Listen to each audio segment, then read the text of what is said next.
Hyper-G. Hyper-G everywhere. Solinco Hyper-G is probably one of the most popular tennis strings out there right now.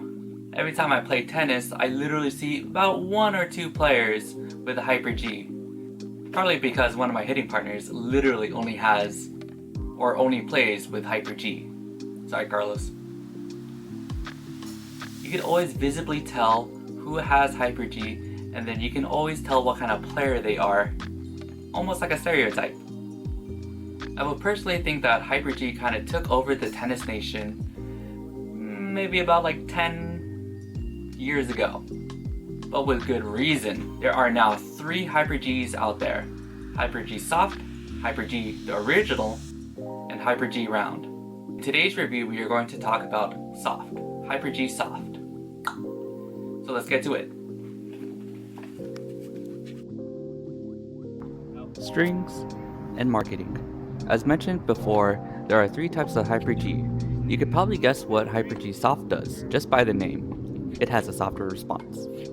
While it being a 4-sided poly that comes in a gauge of 1.30mm and 1.25mm, it is marketed as a string that delivers surgical control, easy spin, and outstanding durability alongside above average comfort.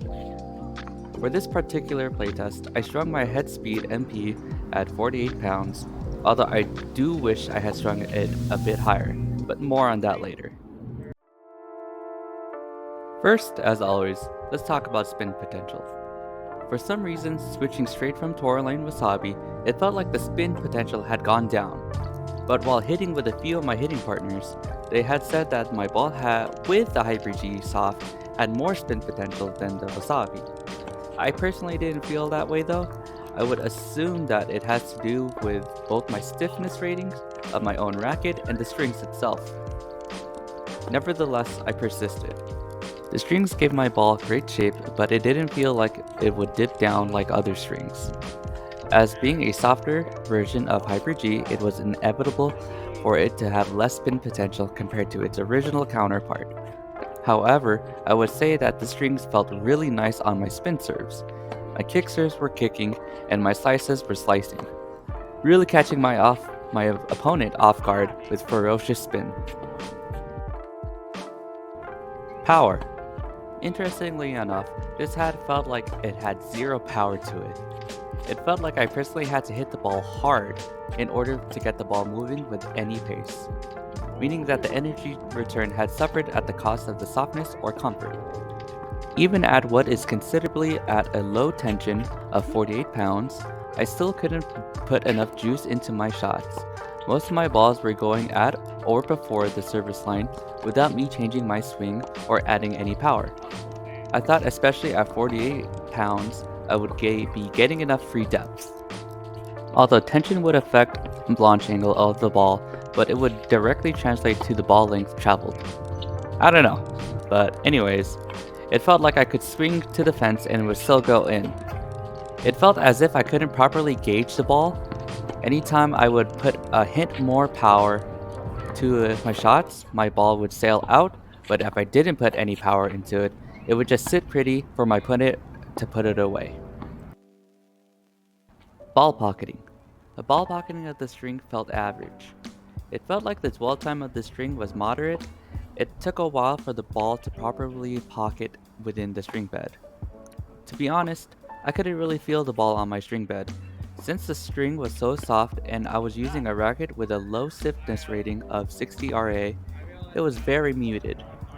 I will say though that from what I felt, it was a unique response when the ball was on the string bed, which was definitely an arm-friendly response. Players who are looking for an arm-friendly string are definitely inclined to try this string.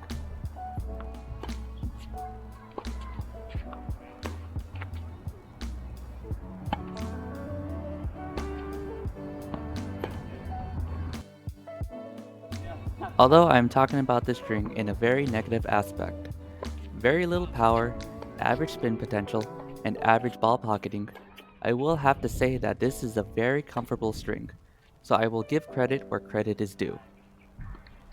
Like I said in the previous topic, it felt like it was a very muted and had a unique response when striking the ball. which was more attuned for an arm-friendly response. In terms of playability of comfort, players can expect high levels of comfort all throughout their matches and this string's life.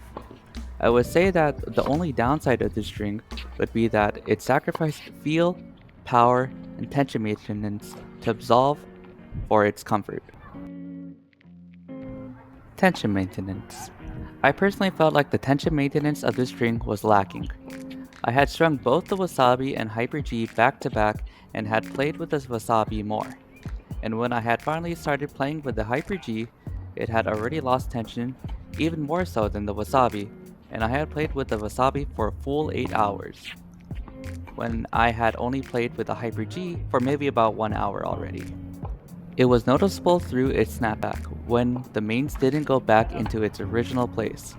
Keep in mind that since it is already a shaped poly and a softer version of the original, tension will be lost at a faster rate. But I did not anticipate it to be so drastic. Nevertheless, I still played with it for at least 6 hours, then it relatively maintained itself at the lower tension than previously strung at. Normally when strings start to lose tension, it can contest to its comfort, making it harmful to the player's arm. However, when this string lost tension, the string was still comfortable to hit with even at the end of the playtest. Durability. Just like in all my string reviews, I won't touch upon durability too much since it is subjective. I had played with the string for about 6 hours and didn't notice the notch until maybe around hour 4. The only beef that I have with this is that the durability was there, however the tension maintenance was not, causing the strings to not perform optimally or as intended due to the hindrance of tension maintenance. Here's just some extra footage of me just hitting. You guys feel free to skip around to the next section.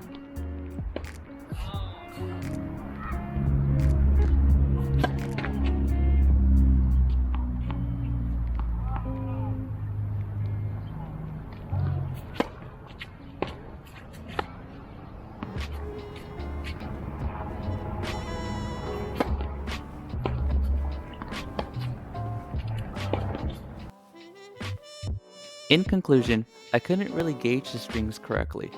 The spin potential was there, however, with such low power, I felt like I had to increase my racket head speed to get more depth. However, whenever I did increase my racket head speed, the ball would just fly ever so out. This string has high levels of comfort, having an arm-friendly response upon striking the ball. Its tension maintenance lacked severely, losing tension even before using it.